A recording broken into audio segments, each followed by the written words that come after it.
Jake Morrison crawled out from under the broken alien ship. His blue work clothes were covered in black oil and green slime. The smell was terrible, but he was used to it by now. He had been working in this place for 3 years. The place was called Kepler Station. It was a huge junkyard in space. Old broken ships from many different alien races ended up here. Most humans stayed away from this place. The aliens who ran did not like humans very much. Jake wiped his dirty hands on his shirt. It just made more stains. He looked around the yard. Twisted metal and broken parts went on for miles in every direction. Some pieces were bigger than houses. Others were small enough to hold in his hand. The aliens who owned this place were called Zephyrians. They were tall and looked like they were made of crystal. When they talked, it sounded like music. But Jake knew they were saying mean things about him. They thought humans were dirty and stupid. There were other aliens here too. The Malari looked like giant slugs. They left slimy trails wherever they went. They traded in old ship parts and paid very little for them. They never talked to Jake. Unless they had to, Jake did not care what the aliens thought. He needed the job. The credits they paid him were just enough to buy food and keep his small room on the station. It was not much, but it was better than nothing. He was good at fixing things. His hands were small enough to reach into tight spaces. He could make old broken parts work again. The aliens did not understand how he did it. They just knew that. He could fix things that they could not. Jake walked over to his toolbox. It was old and rusty, but it held everything he needed. He had bought most of the tools from other humans who had given up and left the station. Some tools he had made himself from broken parts. The Zephyrians never gave him good tools. They said humans did not deserve good equipment. Jake had learned to make do with what he had. Sometimes the worst tools worked better than the fancy ones anyway. He was working on a Malari freighter today. The engine was completely dead. The ship had been hit by something in space. Maybe an asteroid or space debris. The damage was bad, but Jake thought he could fix it. The freighter was huge. It was designed to carry cargo between star systems. The engine room was the size of a small building. Jake had been working on it for 2 weeks. The Malari who owned it were getting angry about the delay. Jake climbed back into the engine compartment. It was hot and dark inside. He had to use a small light to see what he was doing. The alien writing on the control panels made no sense to him. But he had learned to read the colored lights and understand the sounds the machine made. The main power coupling was cracked. That was the problem. Jake had found a replacement part in another wreck. It was not the right size, but he could make it work. He always found a way to make things work. He was deep inside the engine when the alarm started. It was loud and sharp. The sound hurt his ears. All around the station, lights began flashing red. Jake had never heard this alarm before. He crawled out of the engine compartment as fast as he could. Other workers were running around the yard. The Zephyrians were making their musical sounds, but louder and more urgent than usual. The Malari were sliding around, leaving thick slime trails everywhere. Jake ran to the main control room. He was not supposed to be there, but nobody tried to stop him. Everyone was too busy listening to the emergency broadcast. The message was coming from somewhere far away. The signal was weak and full of static.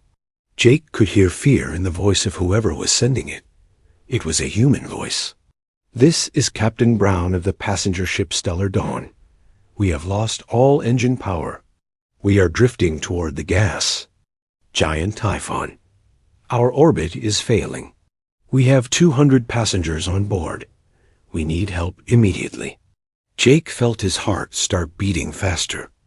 200 people were going to die if nobody helped them. The gas giant called Typhon was huge and dangerous. Any ship that got too close would be crushed by its gravity. The Zephyrian station commander Captain Zixka was talking to her crew. Her crystal body was flashing different colors. Jake had learned that meant she was thinking hard about something. "We must organize a rescue mission," she sang in her musical voice. "Prepare the heavy rescue ships. Calculate the flight time to the outer system." One of her officers sang back, "The journey will take 6 hours at maximum speed. The passenger ship may not have that much time." Jake stepped forward. He knew he should not speak without permission, but he had an idea. "Captain, I could help with the rescue. I know about ship engines. I might be able to fix their power before they hit the gas giant." The crystal aliens turned to look at him. For a moment, there was complete silence. Then Captain Zixka made a sound like breaking glass. Jake realized she was laughing at him. "You?" she sang. "A primitive human mechanic? You barely understand the simplest alien technology. Deep space rescue requires advanced knowledge that your species does not possess." The other Zephyrians joined in the laughter. Their crystal bodies flashed with bright colors. Even the Molari made wet gurgling sounds that Jake knew meant they were amused. "Return to your work, human," Captain Zixka commanded. "Leave important matters to those who are qualified to handle them." Jake felt his face turn red with anger and embarrassment. But he did not argue. He just nodded and walked away. The aliens went back to planning their rescue mission. As Jake walked back to his work area, he kept listening to the emergency broadcast. The signal was getting weaker. Captain Brown was reporting that his ship was losing more power. The life support systems were failing. They had maybe 6 hours before the ship would be torn apart by the gas giant's gravity. Jake stopped walking. He looked around the junkyard at all the broken ships and scattered parts. An idea was forming in his mind. It was a crazy idea. It was probably impossible. But it might be the only way to save those people. He had been working in this junkyard for 3 years. He knew every piece of junk, every broken part, every ship that had been stripped for salvage. He knew how different alien technologies worked together. He knew which parts could be combined in ways their original makers had never imagined. The Zephyrians thought he was just a dirty human mechanic. They thought he was too stupid to understand advanced technology. They were wrong. Jake understood technology better than they did. He understood it because he had to make it work with nothing but spare parts and determination. Jake looked up at the stars visible through the station's transparent dome. Somewhere out there, 200 people were waiting to die. The official rescue mission would take 6 hours. Those people did not have 6 hours. But maybe, just maybe, Jake Morrison could build something that would get there faster. Something that broke every rule of proper engineering. Something that should not work, but would work anyway. Jake smiled for the first time in weeks. He had work to do. Jake ran to the far end of the junkyard. This was where the newest wrecks were kept. Ships that had crashed or been destroyed in recent battles. The parts here were still in good condition. He found what he was looking for. A small Zephyrian scout. Ship that had been damaged in a meteor strike. The front was crushed, but the back half was still intact. Most importantly, the quantum drive was still working. Quantum drives were what made ships travel faster than light. They were very expensive and very complicated. Jake had never worked on one before, but he had watched the Zephyrian mechanics repair them. He had learned by watching. Jake grabbed his tools and started working. First, he had to remove the quantum drive from the wrecked scout ship. It was heavy and had many cables connected to it. Each cable had to be disconnected carefully or this drive would not work. The quantum drive was about the size of a large refrigerator.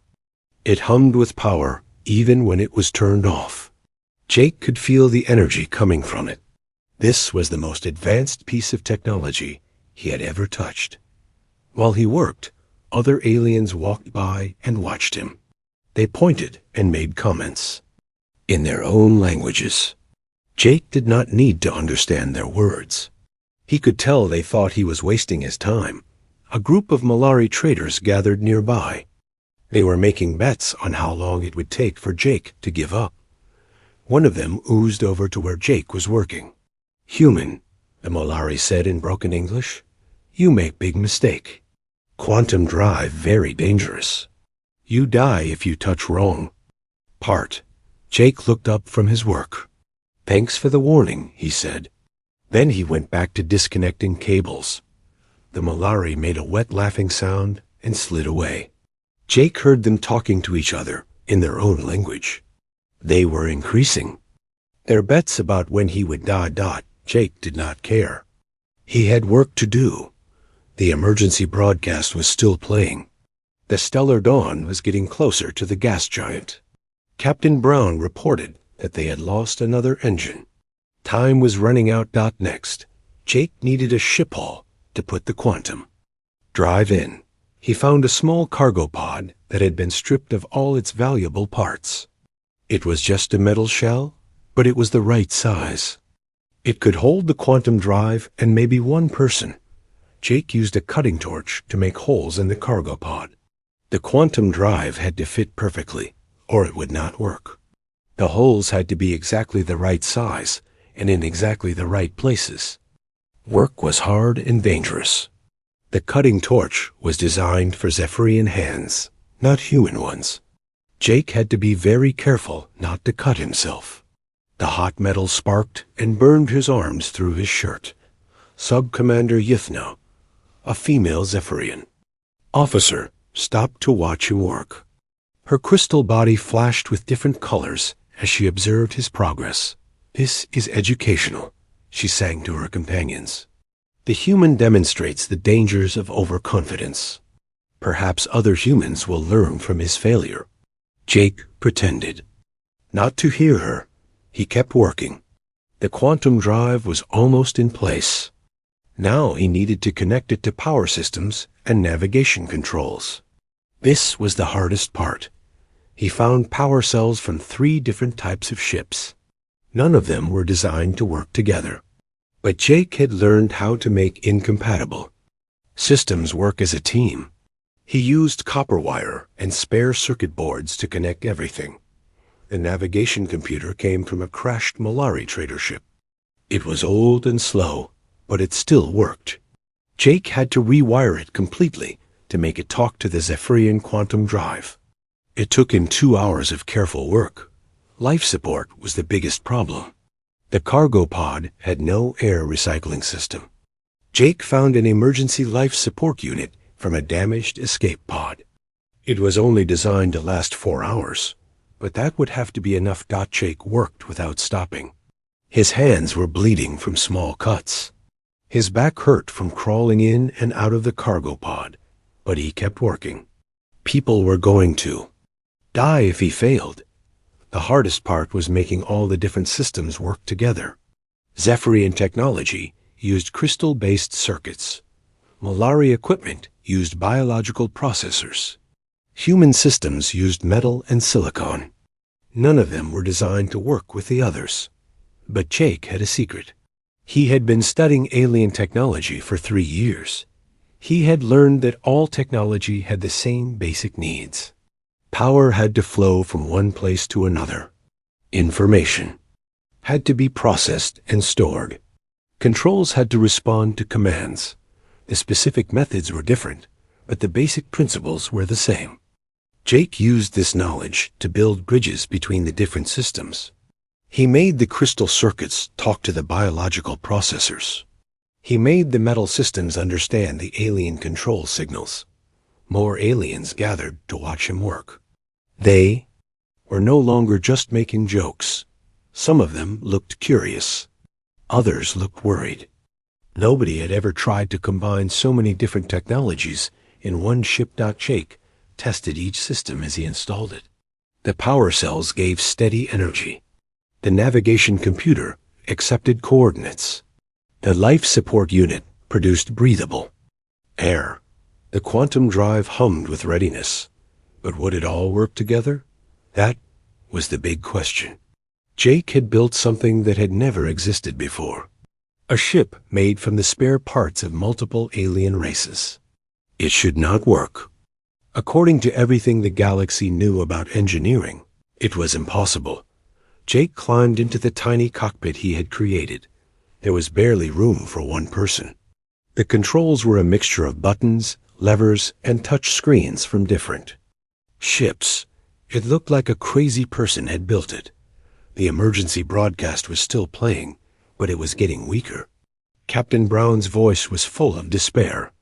"We are entering the upper atmosphere of the gas giant. We have maybe 1 hour before the ship breaks apart. If anyone can hear this message, please tell our families that we tried to survive." Jake's hands moved over the controls. He had to remember which button did what. The Zephyrian controls were on the left. The Molari systems were on the right. The human life support controls were in the center. He started the power sequence. The power cells came online. One by one, green lights appeared on the control panels. The life support system began pumping air into the tiny space. The navigation computer started calculating flight paths. Finally, Jake activated the quantum drive. The humming sound grew louder. The air around the ship began to shimmer. Energy readings climbed higher and higher. Outside the ship, the watching aliens stepped back. They had seen quantum drives start up before, but never one that had been installed by a human. Never one that was connected to so many different systems. The ship began to lift off the ground. It rose slowly at first, then faster. The quantum drive was working. The impossible ship was actually flying. Jake felt a moment of triumph. But it was only the beginning. Getting the ship to fly was easy compared to what came next. He had to navigate through hyperspace without getting lost. He had to reach the stellar dawn before it was destroyed. And he had to do it all in a ship. That could fall apart at any moment. Captain Zixka's voice came over the communication system. "Human, you will stop this dangerous experiment immediately. You do not have clearance to operate a spacecraft. You are putting everyone on the station at risk." Jake looked down at the aliens below. They looked very small from up here. For 3 years, they had treated him like he was nothing. They had called him primitive and stupid. They had paid him almost nothing for his work. "Sorry, Captain," Jake said into his radio, "but I have people to save." He pushed the quantum drive to full power. The ship disappeared in a flash of light, leaving the aliens staring at empty space. For the first time in 3 years, Jake Morrison was free of the junkyard. He was flying through space in a ship he had built with his own hands. But the real test was just beginning. The stellar dawn was hours away, and Jake's ship had never been tested at full speed. Any one of 100 things could go wrong. The quantum drive could explode. The life support could fail. The navigation system could get lost in hyperspace. Jake did not care about the risks. 200 people were counting on him. He was the only one who could reach them in time. The galaxy's most advanced rescue ships were too slow. Only a crazy human in an impossible ship had a chance of saving them. Jake Morrison smiled as his ship jumped into hyperspace. The screaming was about to begin. Jake's ship screamed through hyperspace faster than any ship should go. The quantum drive was working harder than it was designed to. The whole ship shook and rattled like it was going to fall apart. Inside the tiny cockpit, Jake held on tight. As the ship bounced around, the different alien systems were not happy about working together. Every few minutes, something would break or stop working. Jake would have to fix it while flying at impossible speeds. The navigation computer started making angry beeping sounds. It was a Molari system, and it did not like the Zephyrian quantum drive. Jake had to keep adjusting the settings to make them work together. The power cells were draining faster than expected. Jake had connected too many systems to them. He would have to shut down some equipment to save power. But which systems could he turn off without dying? Jake decided to shut down the heating system. The cockpit got very cold very fast. His breath made clouds in the air.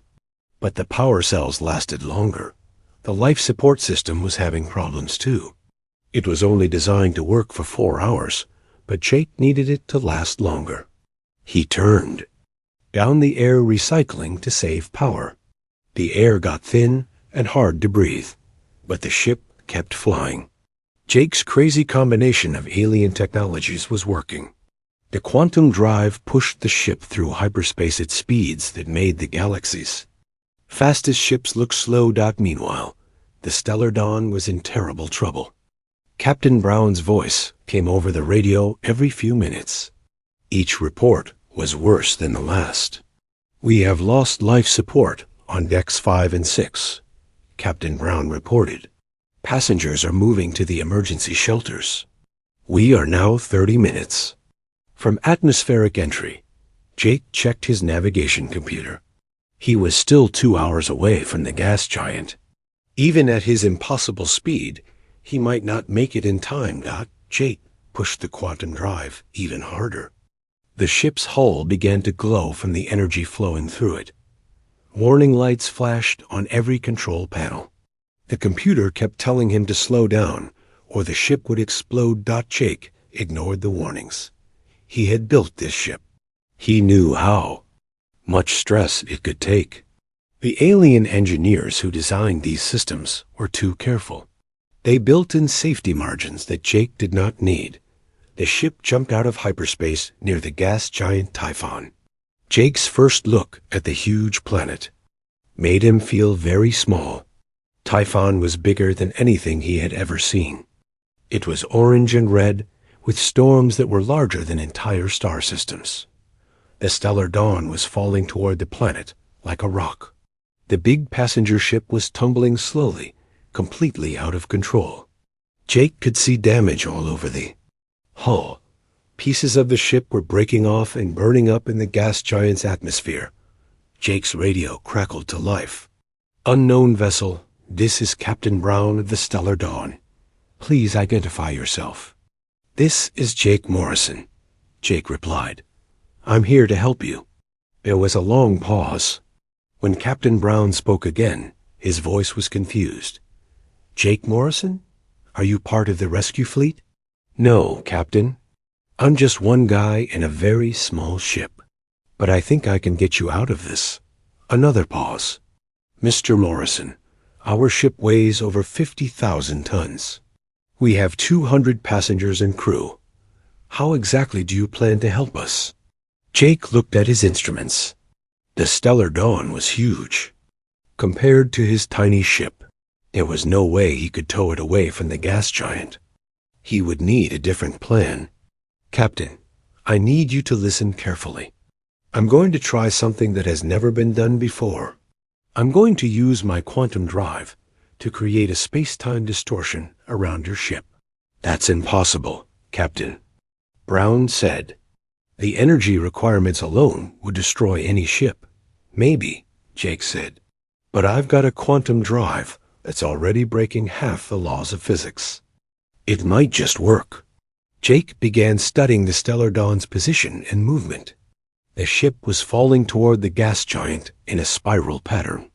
If Jake could change the shape of space around the ship, he might be able to make it slide sideways.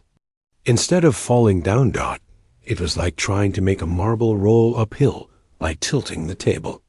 Except the table was space itself, and Jake only had one chance to get it right. Jake flew his ship closer to the Stellar Dawn. The passenger ship was enormous up close. Jake could see faces in the windows. People were watching him, hoping he could save them. "Captain Brown, I need someone to go to your engine room," Jake said. "When I start the distortion, someone will have to manually adjust your quantum resonance frequency." "That's suicide," Captain Brown replied. "The radiation levels in the engine room will kill anyone who goes in there. Not if they're only there." "For a few minutes," Jake said. "I need someone who understands quantum mechanics." Someone who can read the resonance displays and make adjustments. There was another long pause. Then a new voice came over the radio. It was a woman's voice, calm and professional. "This is Dr. Lisa Hayes, the ship's chief engineer.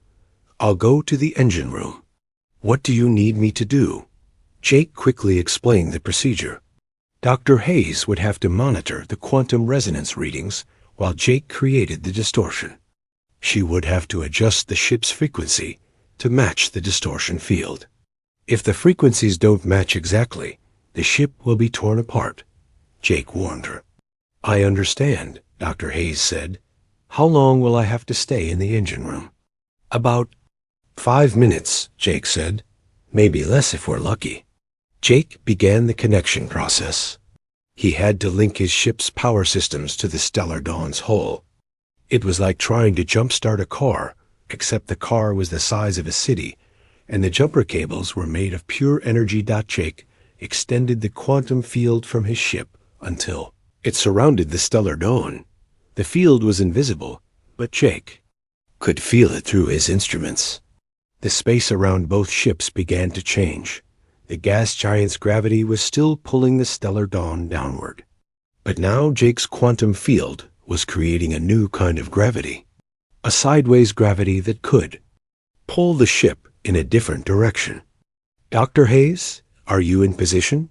Jake asked. "I'm in the engine room," she replied. "The radiation levels are high, but I can handle it for a few minutes." Jake took a deep breath. This was it. Either his plan would work, or they would all die. In the next few minutes, there was no middle ground.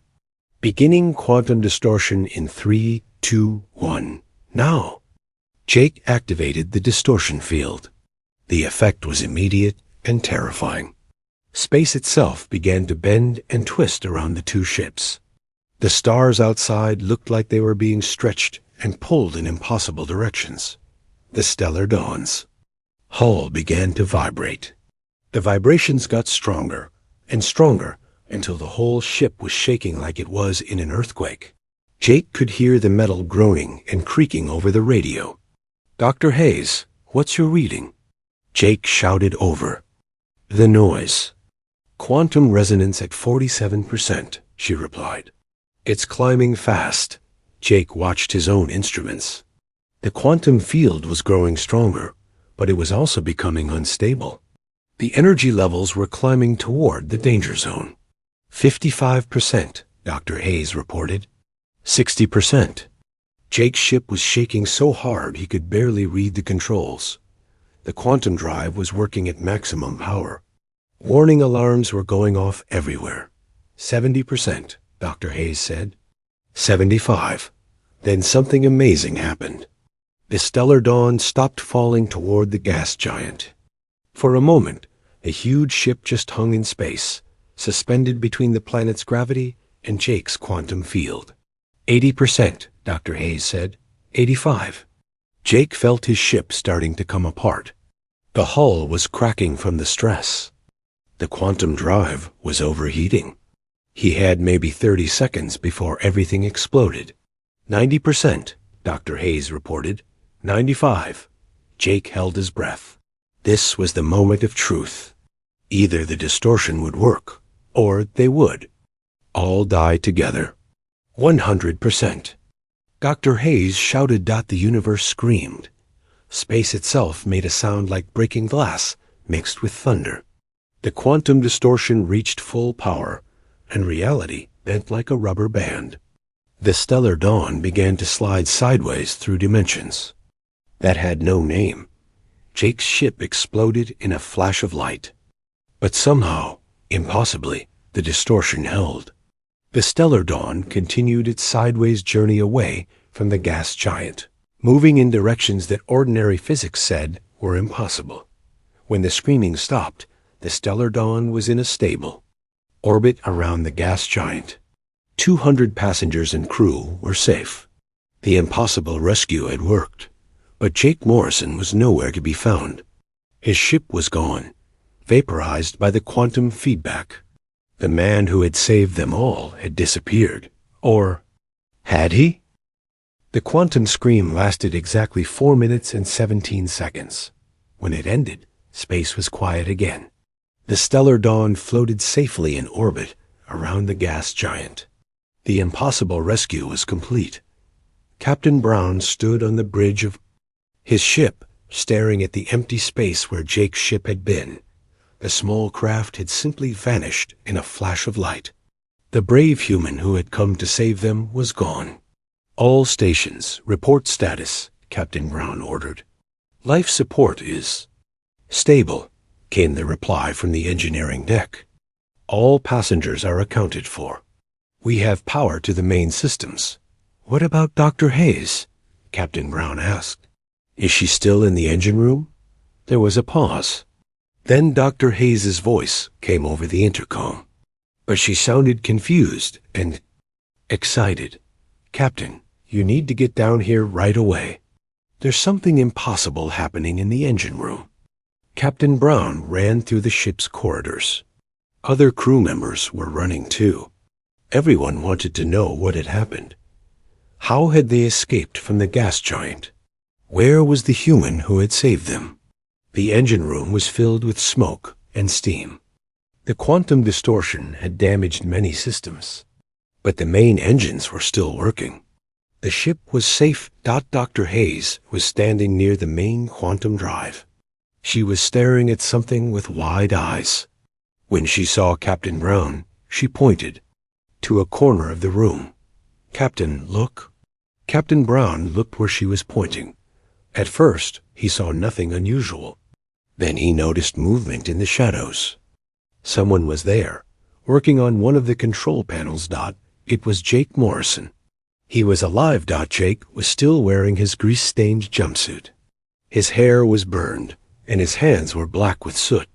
But he was standing and working, checking the readings on instruments that should have been impossible for a human to understand. "How?"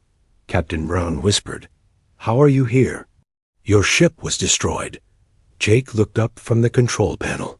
His face was tired, but he was smiling. "Quantum distortion," he said simply. "When space bends, sometimes people can slip through the cracks." Dr. Hayes stepped forward. She was a scientist, and she needed to understand what had happened. The quantum mathematics don't support human survival in a distortion field. The energy levels alone should have killed you. Jake wiped his dirty hands on his jumpsuit. The thing about quantum mechanics is that it's not really about math. It's about what's possible. And humans are very good at doing impossible things. He walked over to another control panel and began adjusting settings. His hands moved with confidence, like he had been working on this type of equipment his whole life. "How do you know how to operate our systems?" Dr. Hayes asked. "This is Malari. Technology. You shouldn't be able to read the displays." Jake shrugged. "I've been fixing alien technology for 3 years. You learn to recognize patterns. All quantum drives work the same way, no matter who built them.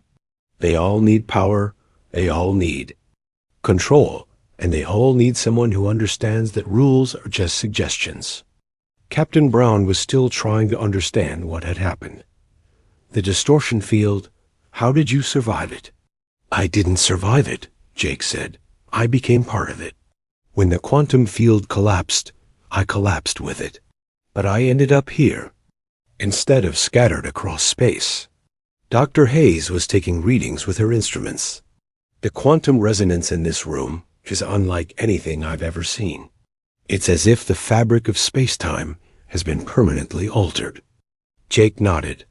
"The distortion left marks. Think of it like a scar in reality. It'll fade over time, but it'll always be there." Other crew members were gathering in the engine room. They wanted to see the human who had saved their lives. Jake ignored the attention and kept working on the ship's systems. "Your engines took some damage during the distortion," Jake told Captain Brown. "Nothing serious, but you'll want to have them checked when you get to a proper repair station." "Thank you," Captain Brown said. "You saved all our lives." 200 people owe you their lives. Jake looked uncomfortable with the thanks. I just did what needed to be done. Anyone would have done the same thing. Dr. Hayes shook her head. No, they wouldn't have. What you did was impossible. The quantum field manipulation alone required calculations that would take our best computers hours to complete. You did it in your head, in real time, while your ship was falling apart around you. It wasn't that complicated, Jake said. I just had to make the ship fall sideways instead of down. Like tilting a table to make a marble roll uphill. That's a very simple way to describe something that breaks several laws of physics. Dr. Hayes said. Jake smiled. Laws are made to be broken. That's what humans do best. The ship's communication system crackled to life. It was the Zephyrian rescue fleet, finally arriving at the gas giant. This is Captain Zixka of the Zephyrian rescue fleet, came the musical voice. We have arrived to assist the Stellar Dawn. Please report your status. Captain Brown activated. The communication system. Captain Zixka, this is Captain Brown of the Stellar Dawn. We are safe and in stable orbit. The rescue has already been completed. There was a long pause. That is impossible. Captain Zixka sang. Our ships are the fastest in the sector. No one could have reached you before us. Actually, someone did, Captain Brown said. A human named Jake Morrison. He saved all our lives. Another pause. This one was even longer. The human mechanic from our station? That is impossible. He does not possess the technology or knowledge for deep space rescue operations. Dr. Hayes took the communication device.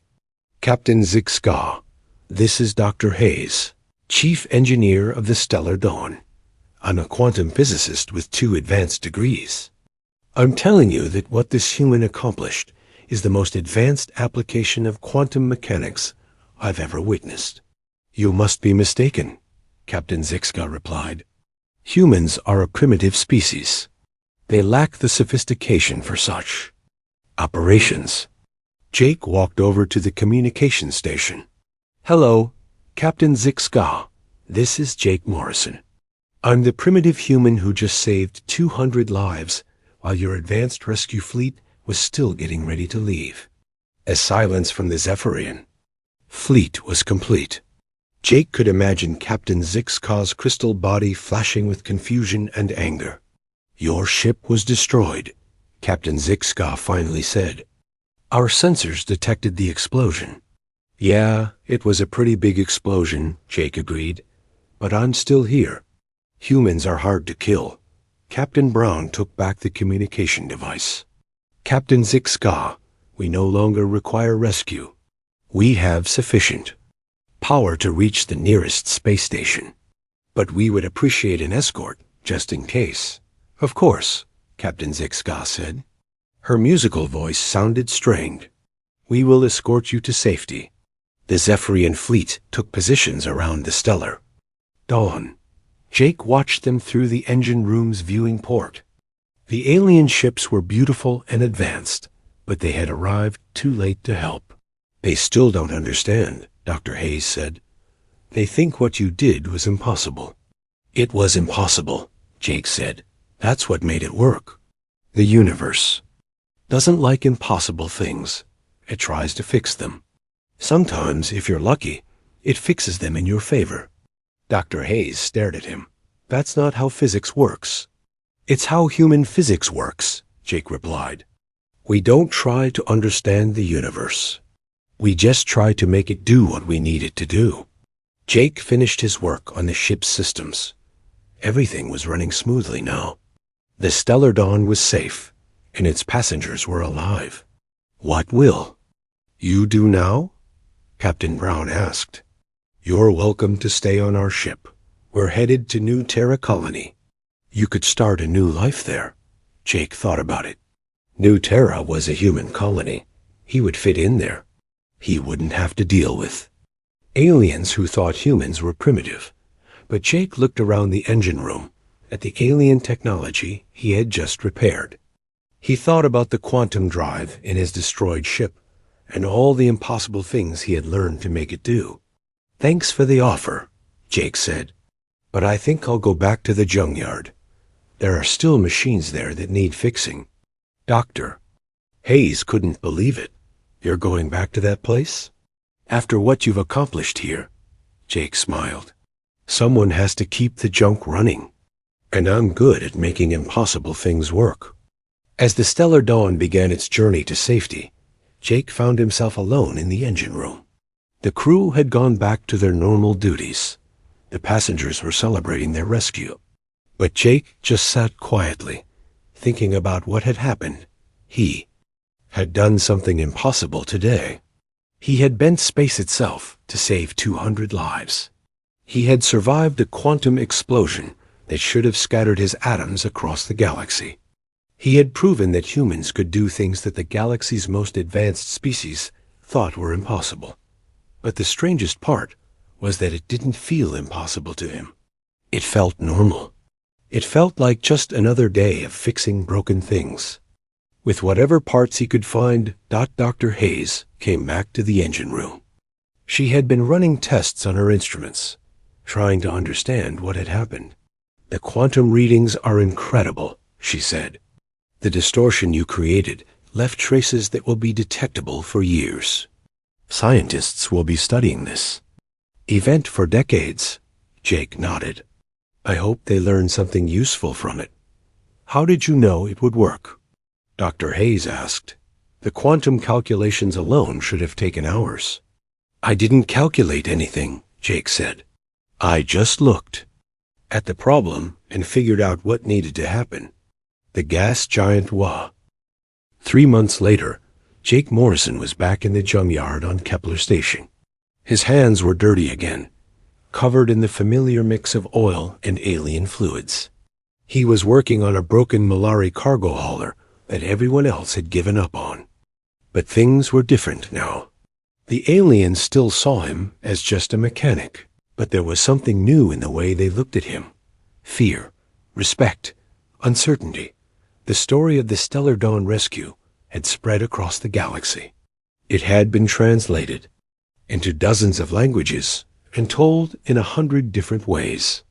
In every version, a grease-stained human had done something impossible and saved 200 lives. Jake didn't pay attention to the stories. He had work to do. The cargo hauler's quantum drive was completely dead. The Molari who owned it said it couldn't be fixed. But Jake had taken it apart and found the problem. A tiny circuit board had burned out. It was a part that cost more than most people made in a year. So Jake was building a replacement from scratch. He was using pieces from 6 different ships, soldering connections that should never work together. The Molari traders watched him work, but they didn't make jokes anymore. They had heard the stories too. A young human woman approached Jake's work area. She was clean and well-dressed, obviously not a junkyard worker. Jake looked up from his soldering iron. "Can I help you?" he asked. "Are you Jake Morrison?" she asked. "The one who saved the Stellar Dawn?" Jake sighed. He had been getting visitors like this for weeks. "Yeah, that's me. What do you want?" "My name is Amy Rodriguez. I'm an engineering student at the Mars Technical Institute. I came here to learn from you."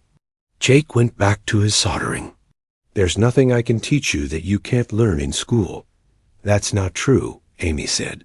"What you did with the quantum distortion, the space-time manipulation, the multi-species, technology integration, none of that is taught in any school." "That's because it's not supposed to be possible," Jake said. "Schools teach you what's possible. I just fix things that are broken." Amy pulled out a small recording device. "Could I interview you? Just a few questions about your techniques." Jake looked at the device and shook his head.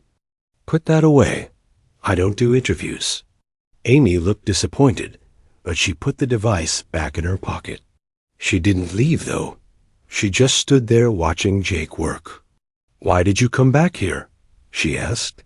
"After what you accomplished, you could work anywhere." Any research institution in human space would hire you. Jake tested the circuit board he had built. It worked perfectly, even though it was made from incompatible parts. Because this is where the broken things are, and broken things need fixing. But you could be designing new technologies, pushing the boundaries of science. I am pushing boundaries, Jake said. Every day. Every time I make something work that shouldn't work, I'm pushing boundaries. Amy watched him install the homemade circuit board into the cargo hauler's quantum drive. How do you know it will work? Because I built it to work, Jake said simply. The universe doesn't care what's supposed to be possible. It only cares what is possible. Jake activated the quantum drive. It hummed to life immediately, running smoother than it had when it was new. The Molari traders made excited gurgling sounds. They had thought the ship was worthless scrap. Amazing, Amy whispered. You just saved them thousands of credits with a circuit board made from junk. That's the job, Jake said. Over the next few hours, more visitors arrived. Human engineers, alien scientists, military officials from a dozen different species. They all wanted to talk to Jake about the rescue. They all wanted to understand how he had done the impossible. Jake ignored most of them. He had learned that talking about his work just confused people. They wanted technical specifications and mathematical formulas.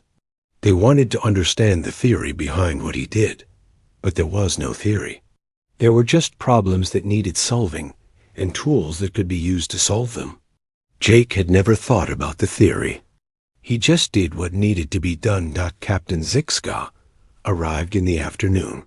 The Zephyrian officer had been trying to get information from Jake for months. She had brought a team of scientists and engineers with her. Healing Morrison, she sang. In her musical voice, we must discuss the quantum distortion technology. Jake looked up from the engine he was rebuilding. There's nothing to discuss. I already told you everything. You have told us nothing of value, Captain Zixka replied. We require detailed technical documentation. I don't have any technical documentation, Jake said. I just built what I needed and used it. One of the Zephyrian scientists stepped forward. Her crystal body flashed with different colors as she spoke. The energy readings from the distortion event are impossible according to our understanding of physics. You must have used some unknown technology. Jake wiped his hands on his jumpsuit. I used a quantum drive from one of your scout ships. You know exactly what technology I had. But the way you used it, the scientist insisted, the modifications you made, the integration with other systems. I just made it work, Jake said. That's what humans do. We make things work. Captain Zixka's crystal form flashed red with anger. That is not an explanation. We demand to know how you accomplished this feat. Jake stood up and faced the Zephyrian officer. You want to know the secret? Fine. I'll tell you the secret. The aliens leaned forward, eager to hear the technical explanation they had been seeking. The secret is that there is no secret, Jake said. I looked at a problem, figured out what needed to happen, and made it happen. I didn't worry about whether it was supposed to be possible. I didn't check the mathematics. I didn't follow safety protocols. I just did what needed to be done. The Zephyrian scientist's crystal body flickered with confusion. But the quantum calculations alone should have taken hours. I didn't do any calculations, Jake said. I just looked at what was happening and figured out how to change it. That is impossible, Captain Zixka sang. Complex quantum manipulations require precise mathematical modeling. Jake shrugged. Maybe for you. Humans don't need to understand something to make it work. We just need to want it to work. The aliens looked at each other with expressions of confusion and frustration. They had come looking for advanced technology and found only a human who refused to follow the rules. You are being deliberately unhelpful, Captain Zixka accused. I'm being completely helpful, Jake replied. I'm telling you exactly how I did it. You just don't like the answer. Amy Rodriguez had been listening to the entire conversation. Now she stepped forward. "I think I understand," she said. "Mr. Morrison doesn't think like an engineer. He thinks like an artist." Jake looked at her with surprise. No one had ever described his work that way before. "Engineers start with theory and build toward application," Amy continued. "Artists start with vision and find ways to make it real. Mr. Morrison saw 200 people who needed saving, and he made that vision real without worrying about whether it was theoretically possible." The aliens stared at Amy, then at Jake. The idea that quantum physics could be treated as an art form was completely foreign to them. "That is the most illogical approach to technology we have ever heard," the Zephyrian scientist said. "Maybe," Amy said, "but it works." "And isn't that what matters?" Captain Zixka and her team left without getting the answers they wanted. They would continue to study the quantum traces from the rescue, trying to understand how Jake had done the impossible. They would never figure it out. As the sun set over Kepler Station, Jake went back to work. There were more broken ships to fix, more impossible problems to solve. Amy Rodriguez stayed to watch him work, trying to understand the art of human engineering. "What's the next impossible thing you're going to do?" she asked. Jake smiled as he dove back into the guts of an alien engine. "I don't know yet, but I'm sure something will break soon that everyone says can't be fixed. And then I'll fix it anyway," Jake said. "Because that's what humans do. We make impossible things possible." Word of Jake's return to the junkyard spread across the galaxy. Other humans began to receive unusual job offers from alien governments and corporations. The same species that had dismissed humanity as primitive were now quietly seeking human engineers for their most difficult problems. But the jobs came with strange requirements. The humans were told not to document their methods. They were told not to share their techniques with other species. They were told to work alone and ask no questions. The galaxy's powers had learned something important from the Stellar Dawn rescue. Humans were dangerous in ways that couldn't be measured or controlled. They were dangerous because they refused to accept that anything was impossible. So the aliens did what they always did with dangerous things. They tried to contain the danger, control it, use it for their own purposes. They offered good money and important positions to human engineers who would work for them. Some humans accepted these offers, but many others followed Jake Morrison's example. They went to the places where broken things piled up. They worked in junkyards and salvage stations, fixing what couldn't be fixed, making what shouldn't work come alive again. And in the deepest parts of space, ancient things that had been sleeping for millions of years began to stir. They had heard the screaming when Jake bent space around the Stellar Dawn.